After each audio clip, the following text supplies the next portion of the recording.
And we're live again. Live again. We are live. Stop. What I just say to myself.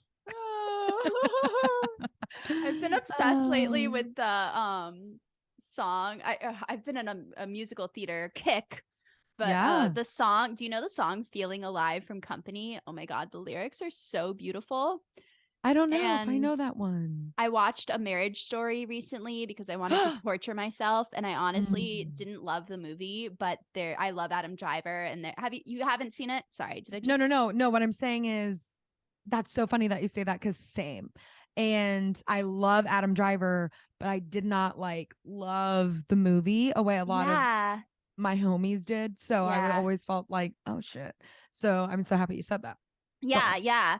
But No, I was agreeing with you. but the scene at the end where he goes up and he starts singing "I'm Alive," or not "I'm Alive," that's Next Normal, "Alive" from Company. I That weeped. song. I was Okay. oh my Yeah. God, this is so beautiful. And that's honestly what kickstarted this new resurgence of being obsessed with musical theater, and especially musical theater songs that have these I profound, see. deep lyrics. I must Yeah. be feeling the Aquarius coming around the corner. I feel like theater is a very Aquarius thing. Talk more about that. Why, Heather? Wait, Um, why Heather Cunningham, our co-host for our podcast? Look at me remembering the intro at the intro. yes, But Heather Cunningham, folks, give it up yes. for our astrology genius, Oh. our little astrology hoe, if you will, respectfully. Respectfully. And 'tis me, Miranda Linsky, your astrology little sidekick. Yes, Your little intuitive master. funny sidekick, your little donkey to your Shrek, Yes, respectfully. Your intuitive master, Heather. you are. Heather, please. You're gonna make me fluff my bangs to that one. But amazing. Yeah. Sorry. Go on. Talk about that. Why do you feel like astrology Aquarius is like a theater sign or like a theater feeling? I mean, it's often associated. I think that theater is a very Aquarian pursuit. But I mean, I feel like most commonly they say Pisces and Leo dominate the acting world and theater. Pisces. Yeah, and you know what's funny I know Pisces has the rep for being artistic, but I wasn't. I do agree with you on the Leo. I've always heard the joke of the Leos being the stars. In that realm, specifically acting. Yeah. But go on, sorry. Well, no, funny enough. So I taught at a summer theater camp right before I moved here back in 2016. And I was super into astrology at that point, obviously. Of course. And I got all the other teachers that I taught with, we all would have these conversations at lunch and talk about which campers we thought had which signs. And one day we just started asking everyone, we were like, what's your birthday? What's your birthday? What's your birthday? And we took a poll, and Pisces was the dominating sign. And I was kind of surprised. I think even more than Leo, Pisces came up. And I'm pretty sure Liz Green talks about that a lot. That theater is a Pisces and a Leo domain. But Pisces, it's a similar thing to, I think, why Aquarius likes it. It's different than film and other art forms because there's a community around it, and I feel creating magic, that palpable feeling of magic, is really at the heart of theater in a way that both Aquarius and Pisces really value, I think. That's really interesting that you say that, because even as before you were saying, or before you were saying, Liz Green talks about that too, just in the realm of, I was asking myself as a Pisces, I'm well, what is it about theater that I was so drawn to, or that I love so much? And while there is a selfishness aspect to it, or it was a lot, not a selfishness in the way that I felt theater was the first thing I found in terms of passion. It was the thing that hit me really hard in the stomach, punched me in a way that I was oh, I'm going to quit everything I know, which at that point was cheerleading, to pursue this in a way that I was past high school, or I saw myself wanting to pursue it just past school, in a way that I didn't see myself for cheerleading, for example. Right. yada, yada, yada. But like, it is just interesting to hear that because like that like core, the same spot where like that theater punches me in the gut, that like passion that it gives me selfishly for like myself and my own drive. I realized, and we've talked about this too before, Heather, that so much of me and just being like, I feel so alive in this moment is having another conversation with a fellow human and being like, isn't this insane what we're doing? Like what's happening? We're human beings. You know, we've talked about this. That's honestly when I feel like the most connected and alive. And there's something to theater in that there's this like the camaraderie of building something together. It's your baby together. You're part of this team. And then there's so many different characters. And I say that in the way of like cast, actual personalities of real people. People who are doing tech, people who like everyone in there is sort of there doing their puzzle piece that they individually love and they individually and selfishly get something from. But it's like there's no point in that one piece without the puzzle, baby. You know, and like I feel like you know that you're a part of something the entire time through casting, rehearsals to the actual shows. Like there's a journey you take and you're not the same when you start and you end a project or a film or a player. That's just really interesting to hear you say that. Cause like, yes, while like selfishly and passionately, it's like, it's always been fun to me. I think there was a huge part of me that was like, oh, I want to pursue this because it'll never feel like work. And low key, high key, I don't want to work. Like that's like the reality. That's the other reason I think Pisces and Leo are both attracted to it. It's play. You're playing. Aquarius too. Like, it's play. But like, seriously, I'm like, there's not an ounce of Capricorn in here. I'm not afraid to admit that, like, no desire to work. I think it's the opposite of what we should be doing. I don't think hard work makes someone better. No. I'm not on board with that. I think like we should all just be on the beach, baby. And we're entitled to a life of relaxation if we want it. Damn this society. Preach. And that's that ADHD talking. And my Pisces, though, like my Pisces could not be louder. We're idealistic. But it's true. Why can't we? There's enough homes. There's enough money to go around. Can't we all just relax? And please forgive me if I've said this already on the podcast before, Heather, but I think it was like second grade. I think it was second grade that it was like, take your kid to work day. And my mom's an accountant. God bless her. But I went to like her cubicle or like her office, saw all the cubicles. Like that's where I was like, this is where you go after you drop me off. This is where you spend all day until you pick me up. Like it shattered me that I was like, how do you not come to this place kicking and screaming every day? Like, and again, I was in second grade, but I think right then and there, I decided I'm not doing that shit. I'm like, if I have to work, so be it. But I'm going to like play while I do it. And I'll be broke, I said, and I am broke and starving for the art. No, I'm just kidding. But like, you know what I mean? Had such a similar experience at that age. At like 8 years old, I started theater camp. I was like, oh, this is what I want. Yeah. What my mom's doing at the office, complaining every day, that's not going to be me. And of course, there are sacrifices that come with that. But the other thing I wanted to say was that I feel like you could argue that film has the same sense of camaraderie. You're working with a team. Everyone's performing their different functions. But I think the difference with theater is that there's also, like, going back to what you were saying about the personal connection with people, there's also the audience. The live audience is like they're part of it. Like, I think that they're a piece of the puzzle. Yeah. I think that for Aquarius and Pisces, that audience connection fulfills something of that, like feeling connected to a larger body or organism. Does that make sense? Yeah. Yes. Film and by no sense of the imagination, no stretch of the imagination. Yeah. Film and no sense of the word is, what the fuck am I saying? Is easy, but yet performing in any realm of anything, theater to me feels it's not quite that it's the hardest, but I want to say it's the most I feel alive because of the pressure of live performance. Yes. In this way that it's like, it's only going to look like this once and really ever be truly this once. There's like this truly fleeting presentness to theater that I don't feel in any type of other way of performing unless I'm doing live performance. Yes. And I think that's why I ended up like pivoting into stand-up comedy, was because it was still a way I could like continue to be a part of theater.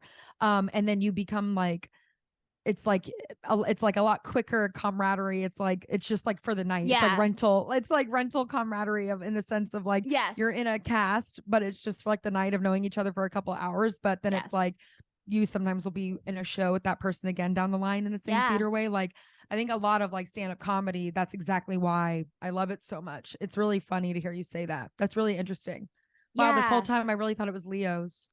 Yeah, no, Pisces too. There's also the whole thing about like, I feel the strongest connection to, I feel a strong connection to my Pisces planets when I'm like writing prose or coming up with any sort of creative idea, like sure. But when I am like acting and I am like feeling like I am in the emotions fully and I, lose myself in the role, it sounds cliche, but like when that does happen, it like is transcendent in a way that I think Pisces is always trying to experience. Like Pisces is always trying to transcend reality. And I feel like acting, and it's never easier for me to be present than when I am acting on stage. It's like, in that something. And I struggle so much in my daily life, but like that pressure, it's like, it's a holy experience. It just like, I had a therapist once ask me, like, well, where is it that you do feel like you don't even have to think about being present? You just are. It just happens for you. Good and I'm question. like, oh shit, live performance. Like without a doubt that I was like, that time. It's like the same way of like when you're in like a really scary situation, or you're like about to maybe you're about to rear end the person in front of you or something, and like you're not thinking about past, you're not thinking about the like future or anything, you're just right there in the moment. And that's kind of how you have to take theater, is head on like that. That's a really good metaphor, or not even a metaphor, a good example. In a very alive way. Yeah. Do you remember that guy we went to college with who had like an issue with chronic hiccups? And he was like a few years above us, I think, maybe a year above us. But I don't remember his name, but he had this chronic issue with hiccups where he would like had these spouts of hiccups that would go on for a really long time and he wouldn't be able to stop it. But he said it was never an issue when he was on stage. And that stuck with me for some reason. Like the idea was that, he's like so present while he's on stage and performing that this chronic issue he deals with on a daily life isn't there.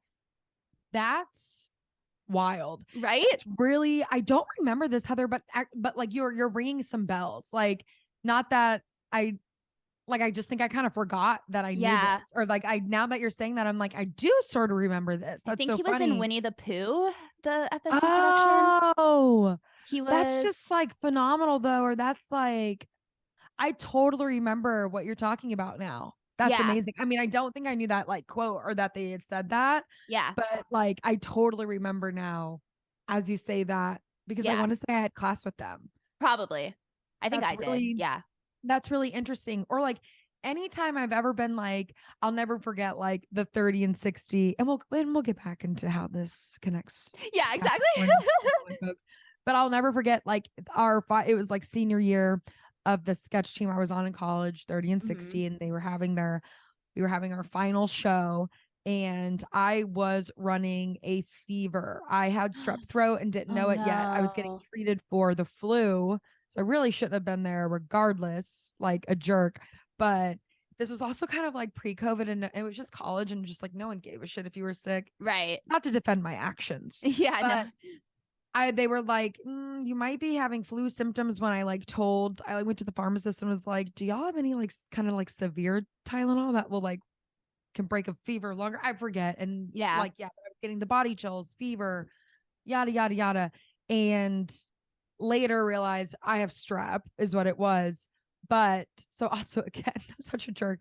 Anyways, but I went to the theater show, and because I remember just calling my dad crying because I felt so horrible, and I had a show in a few hours that like, and the whole point of why I was calling my dad and crying isn't because I was like calling him to be like, what do I do? What do I do? Because he was like, well, I don't know what to tell you, Miranda. Like, you're just going to have to miss your show. Like, you're feverish. I was like, I'm calling and crying because I've already accepted that I'm going to my show. Right. And like, I've already made I'm my crying decision because this sucks. Yeah, Because I will yeah. I absolutely will not miss my show. Ugh. And like, I don't care how feverish and sick I am and how sick I get everyone else apparently. But also I was more just like, get that, you know what I mean? Like, it's just like, that's not an option. Yeah. And like between sketches, I was going backstage, laying down, just shivering and laying down. And then whenever my sketch was called, I was popping up, doing the whole sketch in motion. Miranda. Luckily, like they're very like they were very short, but like I couldn't go to the after party because I was so sick. Yeah. But there wasn't a world where I was going to abandon my team. Yeah.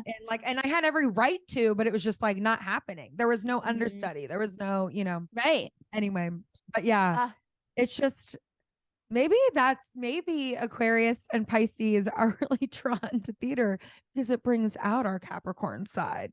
I've also had people seriously tell me that they've never this most serious and like most work mode they've ever seen out of me is during like projects like that, like film, theater, comedy shows, like people don't see my serious side because I'm very serious about playing. And I feel like Aquarius and Pisces, it's like their outlet of like, if I'm gonna be a Capricorn or have that grounding earth energy anywhere, it's gonna be while we're playing. Like, of course, Pisces and Aquarius and Leo from my mind. You know what I mean? I am so funny to think about. So with you, it's so true. Really I was just telling my mom and my sister this story of when I did high school theater, and like I was very straight edge most of my life until college, and then I had my moment of like, I haven't partied in years. I'm going to be over the top. Yeah, overcompensate. My party days came in college too.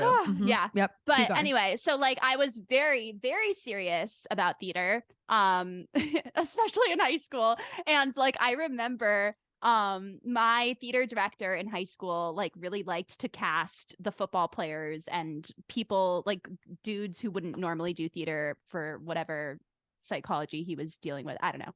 But anyway, so like we had this group of boys who like didn't take it as seriously as I did. And there was, so for my final show, my senior year, where I finally got the lead role in the play, I caught word that one of the lead boys and the other ensemble boys were smoking weed in the car right before our production, and I lost my shit. I was like, are you kidding me? Like, I was like pissed, and like I showed it. And like knowing me now, like it's so hard to like like knowing me now, I would never, really never in a million years. Now, like you wouldn't give a shit. No, you'd be like, pass it, puff, pass. Yeah, bitch. literally. But like theater has always. And then I was saying last episode about how like my first theater production as a kid, I was literally telling everyone what to do while I was on stage. It's like, the only place where I get into that mode. It's like weird. But that's so funny, I can't agree more. Yeah, I get very like, I get perfectionisty when it's like when I want a production to go off well. Yeah. I used to direct as a kid as well. Like little like friends would come over and like the parents would be drinking in the kitchen and barbecuing or whatever, and we'd be running productions and I would be directing, and I would have little scripts for like my really close friends. Like I'd have little productions ready, and like I was a control freak about it. And it's just so funny because nowhere else am I like that. I'm really not like there anywhere else. I love how you said that though, serious about play. That's so funny. Yeah. I really feel like if there's anywhere Pisces and Aquarius are gonna ever get be balls to the wall about anything, it's gonna be the arts. It's gonna be, like that's just so funny. Totally. It's our sports. It's like the sports of the more free-flowing signs. Absolutely. Arts are their sports. And that's always like again, not to make it about Pisces, we'll get right back into Capricorn. But like, because we have to, but that always was like, I was always a very well-rounded, like I did theater, but then that was like why I joined organizations and little clubs in college that kept me connected to going to sporting events, because I knew that like theater keeps you so busy that you don't really have time to do sporting events, even if like that is not to like box the theater majors into just one category. Yeah. I know how much you loved football games, Heather. Right. LOL. LOL. But yeah, like it was a way for me to like stay like not keeping myself just in one like area. Like I needed that. My little Pisces self like needed that. Yeah. Jesus Christ, I did it again. I forgot my train of thought. We'll cut this out. I'm marking it 6:03. But yeah, I forgot what the fuck I was just about to say, Heather. I'm sorry. Let's get back into No, it's Capricorn now. okay. I'm sorry. No, it's okay. But I like this. wrapping us back into Capricorn. Yeah. Well, yeah, it's our last Capricorn episode, and it is our last Cap. We're moving into Aquarius. I mean, Venus has already moved into Aquarius, and then the sun enters Aquarius on January 20th, the day after this podcast goes live. So, you know, we're moving into that sense of community. But yeah, it's interesting, the transition from Capricorn to Aquarius, because as I've said before on the podcast, Capricorn is the archetype of following the rules, which is what we need. We need that archetype of like that structure. Really, like responsibility and integrity and yes, exactly. But now we're moving into, all right, how do we break the rules a little bit? Recess. How do I find my or like this is like purpose? The lunch break. Yeah. This is sort of the lunch break, and then we move into Pisces, and that's just like all nonsense, all recess, all play, no business. Literally. And then we get back into Aries, which gets us back into, or Aries get there's Aries. Get back into Aquarius, Aries. But we get back into Uranus. Yeah, folks. Come on, this is a serious podcast. But yeah, it's funny to think of like the Aquarius sort of as like the lunch break after sort of class a little. Definitely. Not in the negative connotation at all with Capricorn, but just like, we're rebuilding that structure. It's the start of the year. It's like you just did orientation. Yeah. You just did like that. You just like got all new school supplies. Yeah. You sharpened your pencils. Yes. Got your new Lisa Frank folders. Yes, Lisa Frank. Yes. You know I still use them. Oh my God. I love that. But go on, Heather. Well, yeah. What else can I say about so it's the last Capricorn? This Capricorn. I don't know if that's what I've been feeling personally, Heather. Listeners, I don't know how you've been feeling emotionally, but we just talked about, I'm so sorry, Heather, correct me. But we just talked about, was it Mars holding still? Yeah, stationing direct. Yeah, Mars stationing direct in Gemini. Mars stationing direct. Does what is it that Mars rules, or what is Mars associated with? So it's Aries ruling planet. Gotcha. And for that reason, it's about how you initiate, how you assert yourself, how you go about getting the things you want. It's very much like a masculine principle of interesting. Yeah, how you use your power, how you assert yourself. Interesting. Okay. So yeah, the fact that it's been retrograding in Gemini since October is very about like maybe you didn't feel like you had the power or the strength to articulate or communicate things you wanted to, and now maybe you do. Interesting. Or moving into a place of no more excuses. Yeah, that too. Right. Well, Capricorn's very no more excuses. We got to take accountability. We got to get into reality. We got to work before we play. Yes. Yeah. Listeners, I apologize. I just yeah, you gotta walk before you can run. Capricorn's kind of about that reset. Yes. Interesting. But then also this sort of like Mars.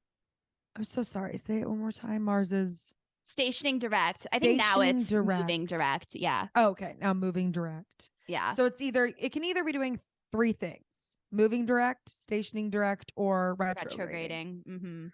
Retrograding just sounds so much cooler than stationing. I know it does, right? I know. It's just really kind of named what it is. It's true. Retrograde, there's some mystery there. Yeah. Because no one seems to know what the fuck it means. Right. I'll tell you what, they all lose their minds like a bunch of chickens with their heads cut off in retrograde. You freaks, relax. It's not that serious. It's just astrology. It's just life science. That's funny. Anywhoozy. Yes. So like now with Mars moving. Oh, sorry. Oh, no. Yeah. You looked like you're about to. Yeah. Well, I was just had a light bulb. I was just thinking that like with that being said, of this Mars action energy that's upon us now, I think that yeah. Oh God, I just lost my train of thought. Why is it's Mercury Mars still moving retrograde. direct. Ah. Um I think I was just gonna say that, yeah, like I think that Capricorn, I like that we go from Earth to air, that's how the cycle always goes, because and especially with Capricorn and then Aquarius at the start of the year, because Capricorn, I feel like in my personal life, Capricorn forced me to get my ducks in a row, forced me Right. to switch up some things career-wise, in the Earth realm. And now I feel stable enough to get into Aquarius, which is way more about community and Yep. like taking risks and exploring. I don't know. The air signs always give me this energy of like we're exploring new things. And also Yeah. Uranus, which is Aquarius's planet, is about to go direct on the 22nd after it's been retrograding for a long ass time. So there's this essence of and Uranus brings like shakeups and changes, but all in the name of freedom and more variety and more innovative ways of doing things. So I don't know. In my thinking about it in terms of my personal life, I think it's really cool that I like solidified this new structure for myself. I finally feel grounded, and now I'm really excited to get into that. Like, all right, but like, how do we shake things up with my community? And like, I want to like meet new people and like see what fresh ideas can come to mind. And like, also, oh my God, I could go on a whole nother tangent because another thought popped in my head. Please. But so like, I don't know. Did you ever study psychology? Yeah, in college. Okay, At yes. FSU. So I don't know if you remember, this really stuck with me. The psychologist, like Abraham Maslow, I'm pretty sure is his name. He has this pyramid of, I think it's like a pyramid of needs or something. It's probably called something different, but that's basically what it is. It's like he said that like at the bottom of the pyramid, you have your basic needs that you need, which is like food, security, like a place to live. And then once you have all of that in place, you can start thinking about dreams, aspirations, relationships. Once you have that in place, you can start thinking about the deeper meaning of life, spirituality, yada, yada, yada. And so like, I'm always excited when I'm at this point. Because you're like moving up the pyramid. Yes. Where I feel like I have the space to think about things I want to think about. More Aquarian things. I totally know what you're talking about. And I'm blanking on the name too. But like Maslow's law of theory. Yeah. Maslow's law of theory. Yeah. Maslow's something, but you get I know what you're talking about. Yes. No, that's really interesting to hear. Also, as you were talking about Uranus, you were just reminding me that like the Uranus's biggest moon, I might have said this on the podcast already, but the biggest moon on that planet, so Uranus has multiple moons. The biggest one is named Miranda. And I found that out on a 4th grade field trip to MOSH, the Museum of Science and History in downtown Jacksonville, Florida. And everyone was like, Miranda's the big moon. And that's so funny. You were in 4th grade, so no one was looking at it that way, but I was like, this is humiliating. Oh no, I'm the biggest moon. Oh. But it's like they said my name over like in the what is it? Not an amphitheater. Jesus Christ. We're looking up at the sky. The sky's space. The planetarium, like Thank you, Heather. Maybe we shouldn't record this at night after I've had a day. I know. But yeah, and like they said it, but everyone in my class was like, Miranda, they said your name. And I was like, I'm the biggest moon on your anus.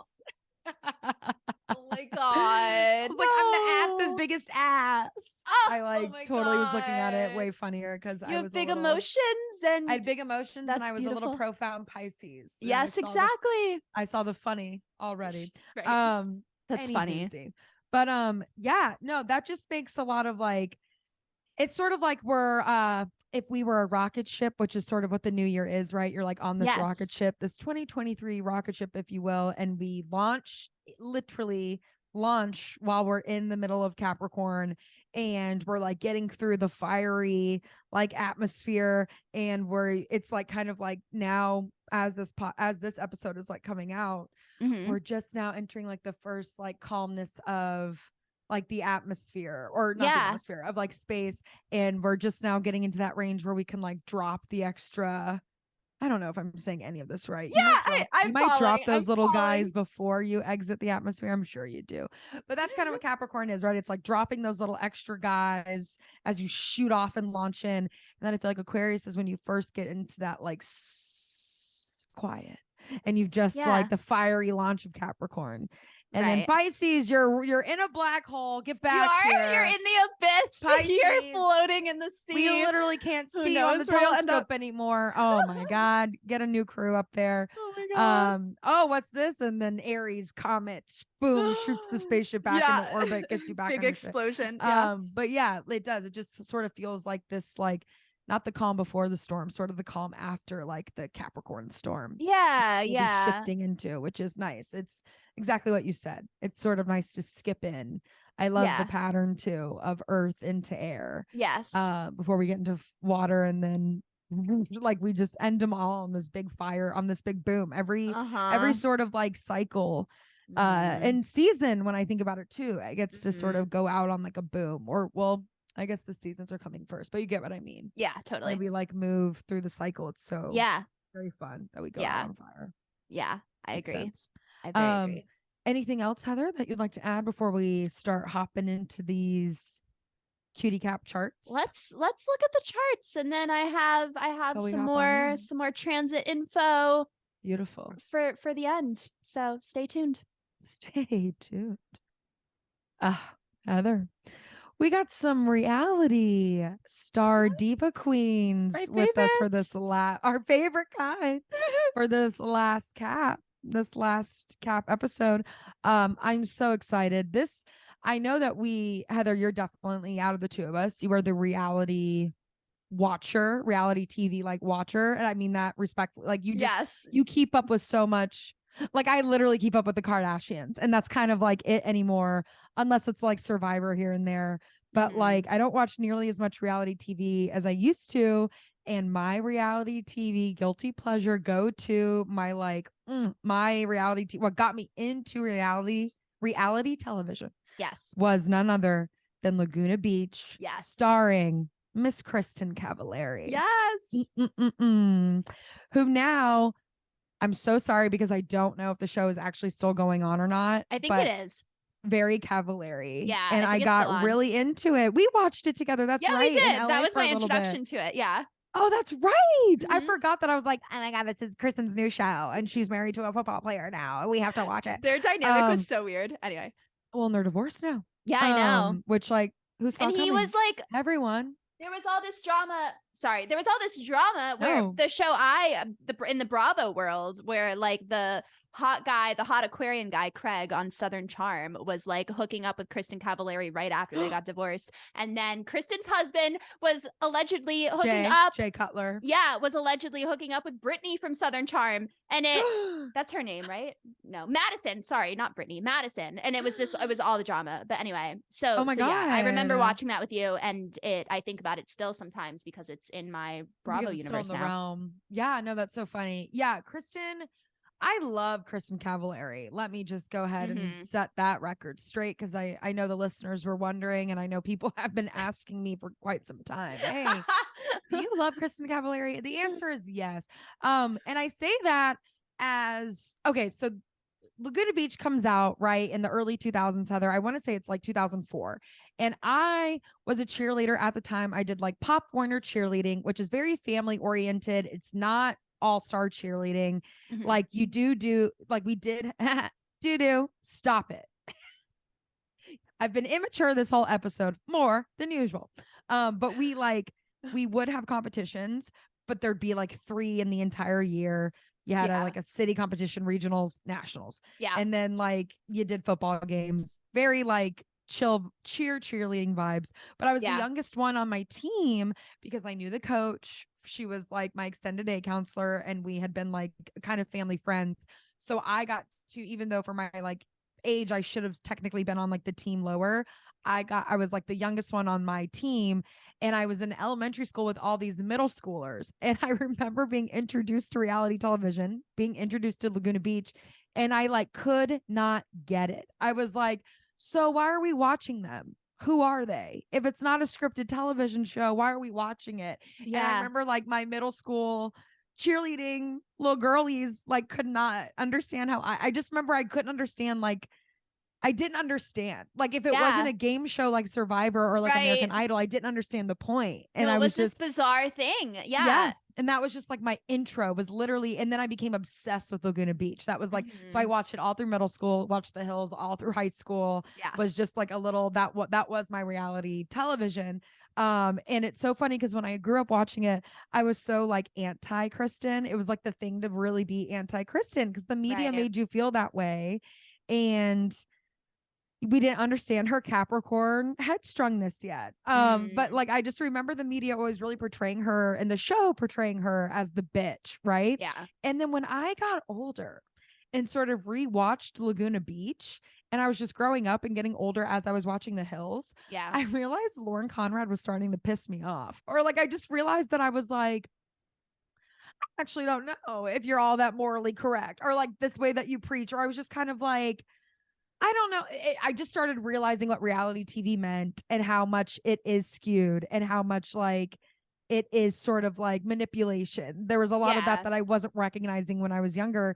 And I like did a Laguna Beach rewatch and realized I would be best friends with Kristin Cavallari if we went to school together. Like I just remember thinking she's such a good time, and a lot of her bitchiness that was like put on her. I'm like, she was a young high school kid and it's stuck in this dumbass little triangle threesome. And Lauren Conrad was kind of like, not that women should be pitting women against each other, but the show did do that. Like the show did that, a lot of that. And Kristin Cavallari was the first bitch to ever really come out as from anyone that I know of in that show. And again, like Lauren Conrad continued with The Hills and had a lot to lose by sort of outing what reality television was. And I think was really on the train of keeping it really secretive and sort of like really keeping the manipulation factor high, even if she wasn't really intending to, just because she was on that train and had to keep and was getting a paycheck. And like that was her career at the time when she like moved to LA and the show followed her because she was such a heavy hitter.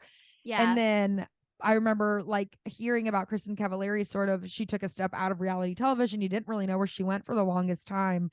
And then the bitch came back. She comes back into like the last season of The Hills. Right. And that's when I rewatched it, or like that's when I started watching it again. I'd kind of fallen off The Hills. And kind of was over reality television. I remember my brain needed like a break for a little bit, but you better believe I picked that shit back up when Kristin was on the show again. That was an iconic ending, right? Like an iconic moment in reality Lauren's TV last history. episode. Yeah. And the show, you find out that the show fucked them over so much. Like you found all these little horrible things out about the show, but I want to say one of the first people who really made that such a known thing was Kristin fucking Cavallari. Like she really was like, reality television is fake.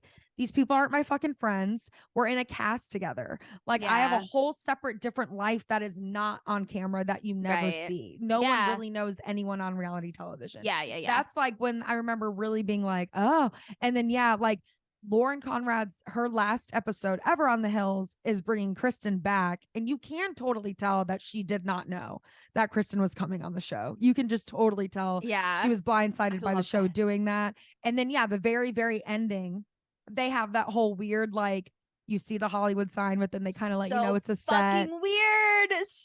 But like so cool that MTV did that. But also I'm like, what was your angle? Anyway, I could go, like, I could talk at length about that. But yeah. So anyways, just all iconic the whole way around. Yeah. I mean, she's an icon. She's a reality TV icon for sure, I would say. And I kind of she'll be the first to talk shit about it, but it's very much, she has that Capricorn energy of like, no, I don't think anyone should really be in reality television. Yes, I think MTV should be sued for what they did to us. Like we were 18 years old. No one should have allowed us to go on TV. Like she really is very adamantly about like, that's so fucked up. And she was one of the first stars, I think, too, to sort of like not put her kids on social media. Like you never see her kids' faces because she's so scarred.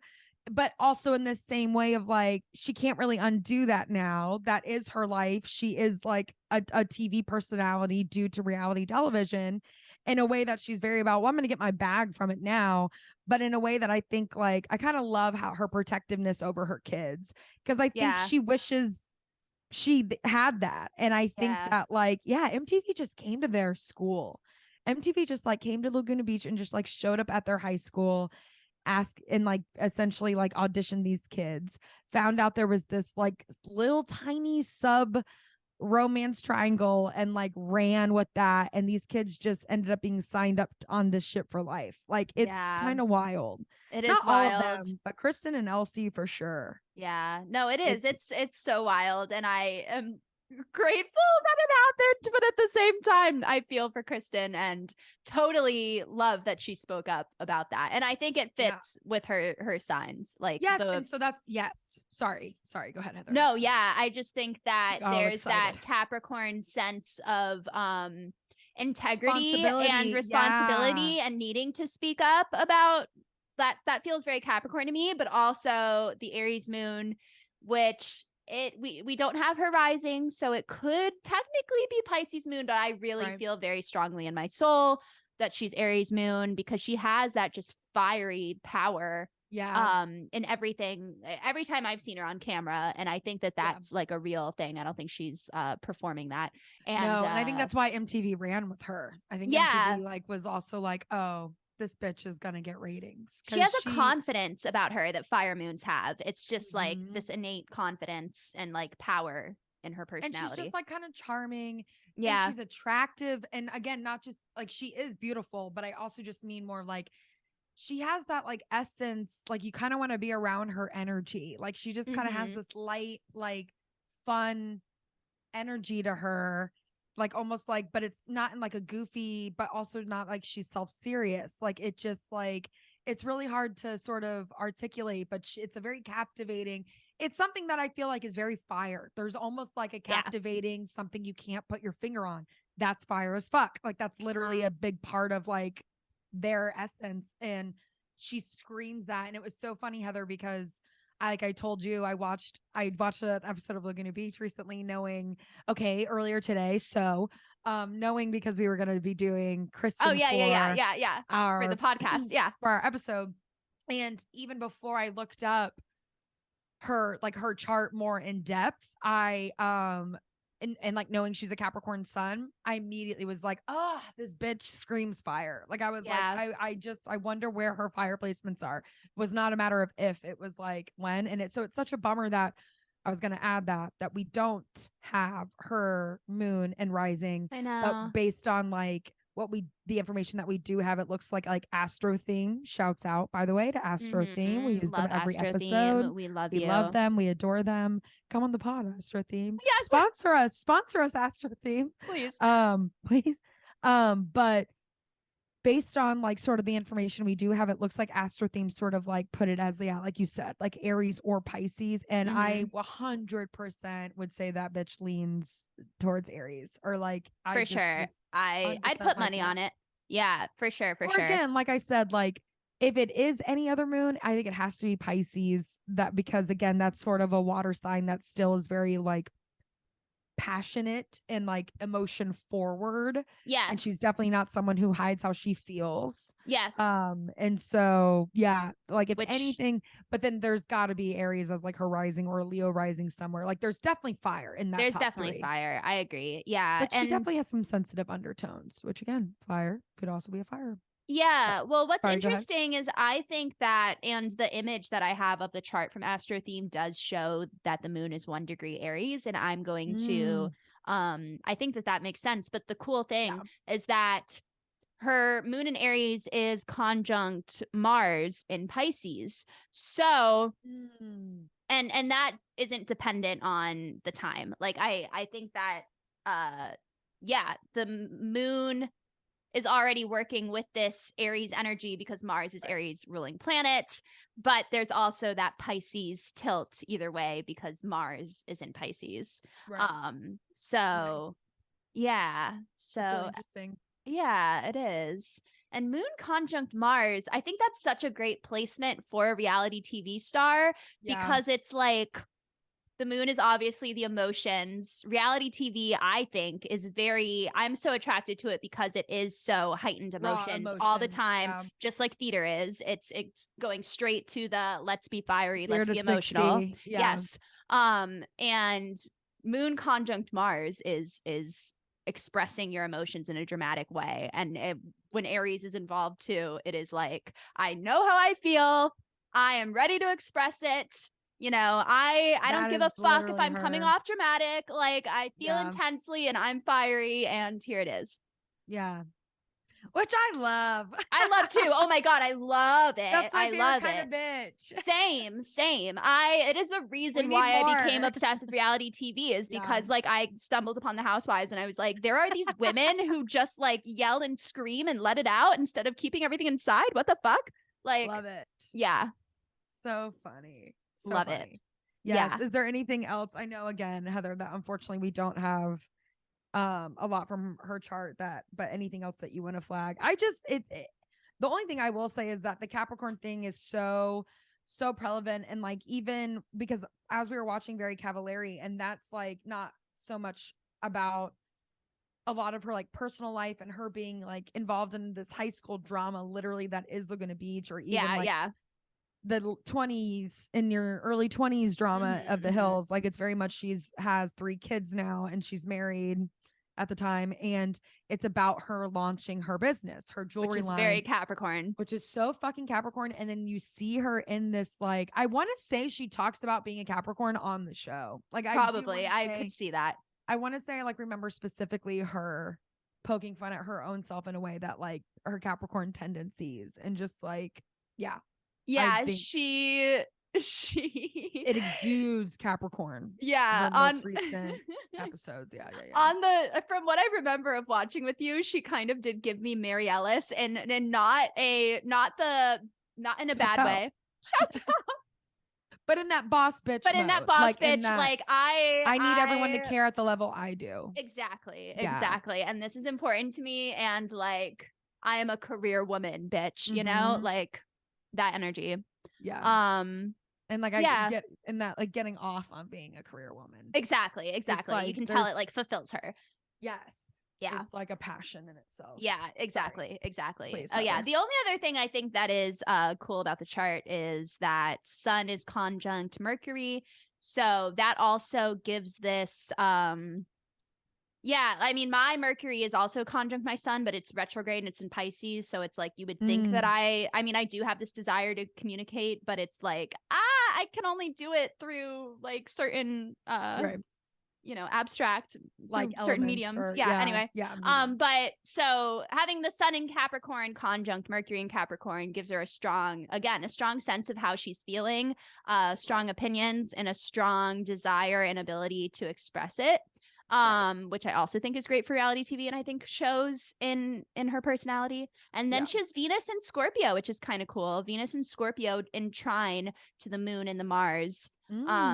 So yeah, it makes sense. I and we don't know a ton about her personal life, but it would make sense to me that she like really gets involved in these relationships and maybe feels like experiences a lot of passion and closeness and depth through that, but then maybe it's meant to end and she's meant to transform and find a new relationship. And not that every Scorpio goes through these cycles with their romance, but it is interesting. I know she's a child of divorce, and like I know like then her parents like moved to different states, so like there was sort of this like I do think she saw both of her parents, but I think it was sometimes like I think she lived with her dad more, but I do think at one point in her life, she lived more with her mom for a few years. And then like with her dad, she's not super public with her personal life. Like, I feel like we very much know what Kristin wants us to know, so to speak, which is really funny from like a TV personality or like reality TV. But I think a lot of that guardedness comes from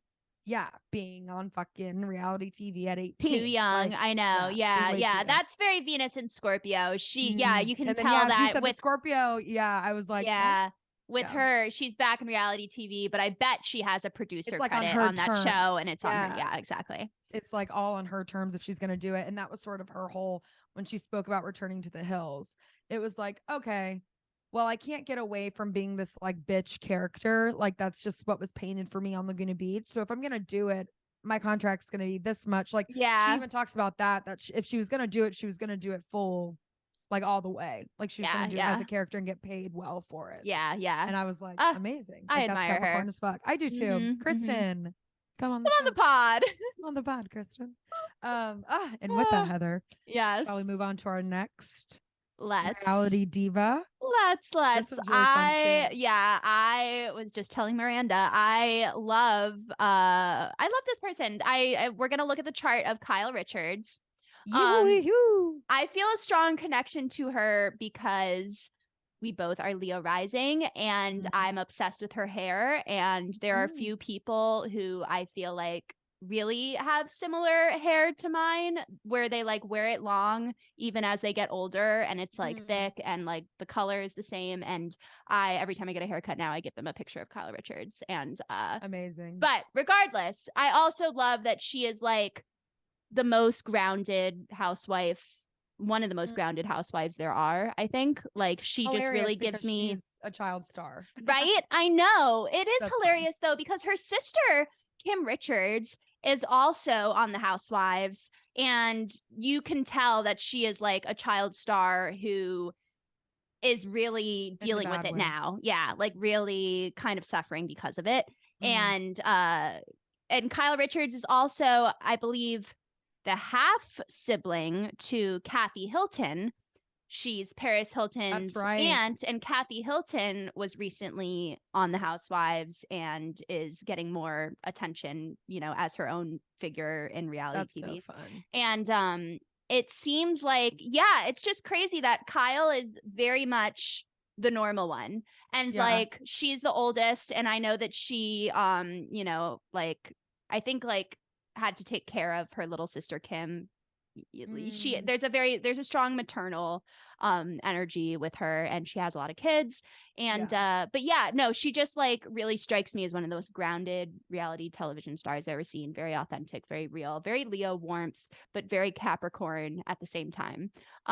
Just so interesting. Like for those of you who don't know too, she's the little girl in the original Halloween. So like when Heather was like, I think I'm gonna do Kyle Richards, who I knew of the name through reality television. Like I definitely couldn't think of her face. But then the second you mentioned, she recently did like the Halloween movie, because she comes back and acts in it, and she was the little girl in it. I was like, oh, I know exactly who you're talking about. So like, yes, it's so funny. I don't know if she did like a shit ton after Halloween, but it is still just like really funny to hear that she's so grounded, considering she spent a life like I mean, that's one of the most famous movies in terms of the horror genre and just one of the most popular movies of all time. But like, it's a theme, so it gets played like almost every Halloween, yada yada yada. It gets referenced. They're still making movies to it.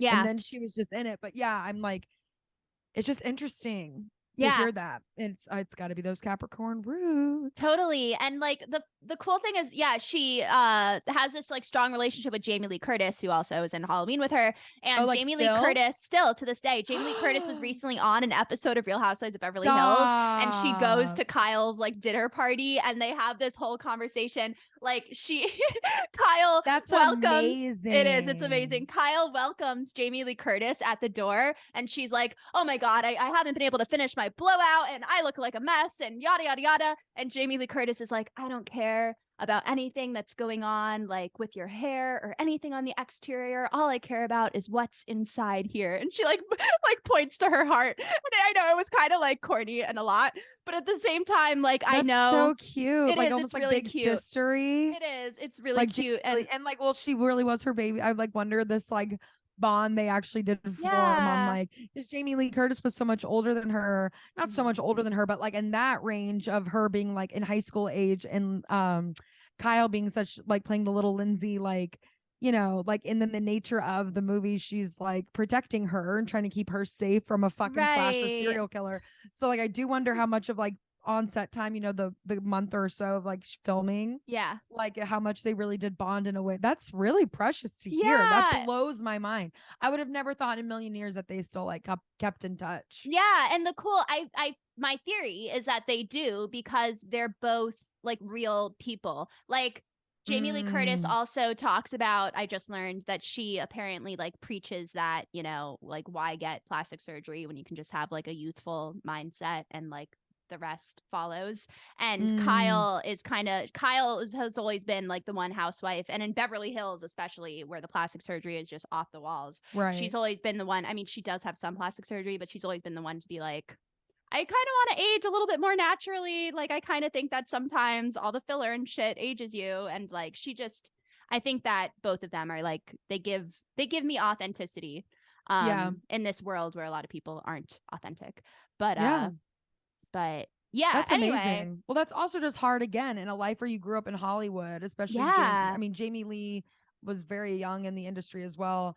But like when you grow up and it's like your aging gets you, like, it means your career is dying. Like as a woman too, it's like getting wrinkles or your face looking older is like you losing roles and shit. Right. So that's even extra, like, that's extra fucking earthy. I love that. I do too. Yeah. And I think that her also, chart. I love the name Kyle. Sorry. Me for too. a girl. No, I agree. Me too. I don't know if I've ever heard that before. Right. Or like, I'm sure there are obviously others, and I'm sure there's other famous ones I'm not thinking of, but like I personally, up until this moment, I forgot about her name being Kyle. And I know there's lots of Kylies now, but I love Kyle. Oh yeah, you're right. Kylie. No shit. Yeah. Like, I love Kyle. Yeah. Anyway, sorry. Just want to have that. Yeah, totally. No, I agree. I didn't know we could do that. I didn't know we could make a unisex name, or like I didn't know if it was ever one, or if like Kyle's a last name, or what have you, or if Kylie I don't just know adapted. many other. Yeah, we digress. Sorry, but yeah, I mean, so the other things that I'll just like briefly mention in the chart that I think are cool is that if you know the journey that Kyle Richards has been on, you know that there is some family drama. She's always going through drama with her sisters, both Kathy Hilton and Kim Richards. And it seems like she does play like the protective. I'm Team Kyle too. It seems like she does play like the protective mother role a lot with them. Her mom died, I think, when she was like 40 something. And now I don't think she has either of her parents anymore. And she feels like an extra responsibility to like take care of everyone. And, yeah, she has Neptune in the 4th house in Scorpio, also Mars conjunct Moon in the Moon's in the 3rd house, but the Mars is in the 4th house. So that to me tells me that home life for her involves some sacrifices, maybe even martyrdom, and also Capricorn. Yeah, that too. The Capricorn themes revolve around this too. And her Capricorn sun is in the 6th house of service, needing to like be responsible. The 6th house deals with routine and health and all that, but it's also the house of service. And I feel that really strongly with her. She's very like responsible when it comes to her relationships and the people she needs to take care of. And but there's also this Neptune sacrifice in the 4th house that makes me sad. But I mean, she has an amazing life. She has a actual loving like husband, like a real authentic marriage, it seems. And she has Venus in Pisces in the 8th, which I think is lovely. Venus is exalted in Pisces in the 8th house. It's about that intimacy. And of all the housewives, and everyone talks about this who's a fan of the housewives, they like think that she has the healthiest marriage. Interesting. Yeah. And they've been together the longest, you said? They've been together. I recently found out when I was that she started on the show with and all that. Long before she was a housewife, she was married to him. Yeah. And they have like 4 kids together. And the kids seem like normal. So yeah, I think I'll have to check Kyle out more. Yeah, she also has a Libra moon. I don't think I've said that yet. Libra moon in the 3rd house. Some other 3rd house planets. So those relationships the relationships. No wonder she's been friends with fucking Jamie Lee Curtis for so long and married for so long. And yes, it's true. And even really on the show, I'll say, as an ensemble member of the Housewives, I think she's one of the ones who tries the hardest to have authentic one-on-one relationships with each of the housewives, which I think really helps her storyline wise. Like when a new person comes onto the cast, she I think goes out of her way to try to bond on a one-to-one capacity. Yeah. So that's Capricorn, cool person. Yeah. Cool person, really cool fun. Chart. I just love her Leo rising. I just feel that really strong. Well, you have the Leo rising, Heather. I do. Heather, you could be an incredible reality TV star. Stop it. It's my dream.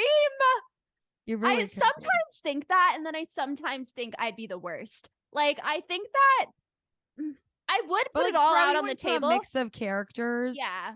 like Give you me a would lot of alcohol. you would be the I'll be favorite. vulnerable. I'll be vulnerable for Like sure. if this and was I'll lay the it all real out there. world, you would be people's favorites. 100%. I would love to be on the real Like, world. you would be that down to earth, like you're fun and you know how to good time. You're not like vanilla, but you're down to Thank earth in you. a way that's still likable. Or like Thank you like are in touch with reality in a way that, but like exactly. Like I feel like those are always the ones who do the most successful. They're a little in Thanks. reality, but then they let it fly off the handles here and there. That's the Yeah, balance. the thing It's is, the ones who are always the most balanced. yeah, thanks. I just You don't let suck it at fly off enough. confrontation, Yeah. but I would have to get better at that. You have to fight on reality television. You do. That's you do. amazing. Kristin, Kyle, come on the show. Come on the pod. You guys are both icons. Amazing. Heather, I can't believe this is our last Capricorn episode. I know. I can't believe it. She flew by. So our next episode's going to be in Aquarius. Sun's going to be moving into Aquarius. When's that new moon in Aquarius? So the new moon is the day after the sun enters Aquarius. Sun enters Aquarius January 20th. That's right. You said that. So when you're listening to this, if you're listening to it the day it comes out, that'll be tomorrow.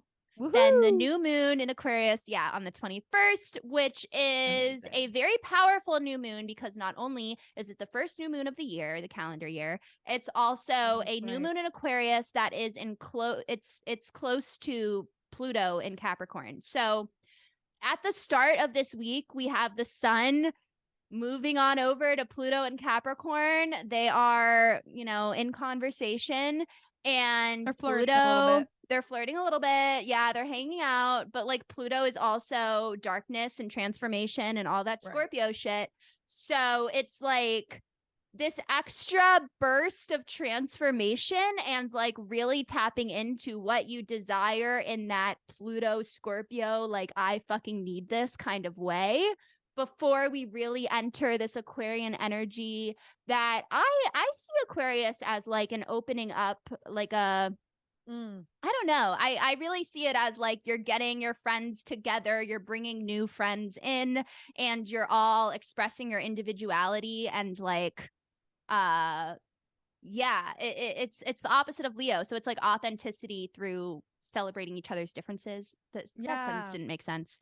But no, I hear what you're saying though. Like hanging out with people, like that's the whole point, that camaraderie of like community, because like to me, and I feel like I get what you're saying, even if this isn't like verbatim like what you said, but like to me, the whole point of community is that like we're not surrounded by our fucking selves. We're not surrounded by people who are just like us. Like the whole point of fun of community is all these different characters, personalities, like we talked about, all these different pieces of the puzzle coming to like make one big picture. And so I love how you said that. It just really embraces that, like a bunch of it's because in order to embrace authentic community, you have to embrace differences. Yeah, like, and it's fun about that. Yeah, I think it's fun to like see what different energies come out of bringing different personalities and energies together. I think that's very part of the Aquarius theme. That's amazing. Yeah, so obviously I'm very excited. Also on January 22nd, Venus meets up with Saturn in Aquarius, and Uranus ends its retrograde. This is supposed to be a big day astrologically, January 22nd. 22nd. Damn, so we're getting hit with the 20, 21st, and 22nd. No, it's a big week. It really is, because like some astrologers are saying like this is the actual start of the year. Like this is like, because there's been all this retrograding. By the 22nd, all the planets are going to be moving direct. Uranus is the last of the very slow planets that moves direct. We have this hit with the Pluto transformation right before all of this. We have the new moon, the new season. It's the rabbit is here. It's here. Well, the that's funny that too, like the Chinese. And I know and the Chinese New Year is January 22nd, like, the same day. Yeah. Like literally I was going to say, it's funny that the Chinese New Year does wait until the new moon of the new year to be like the new year. Right. Or it's like, you know what I mean? It's like, it's that specific. It's the first moon after the winter solstice is what the Chinese New Year starts. Right, so that's like really powerful. That's really exciting. Yeah. Year of the Rabbit, y'all. Stay tuned. I'm ready. And we'll see you right back here next week. Yeah. We're ready to hop into it. That's what I was going to say. We're ready to hop into it. Ready to hop into that infinite abundance. Yes, bitch. Yes. I love you, Heather. I love you. I love you so much. Love you, listeners. Love you guys. Have Bye. a good Aquarian week. Bye. Woohoo.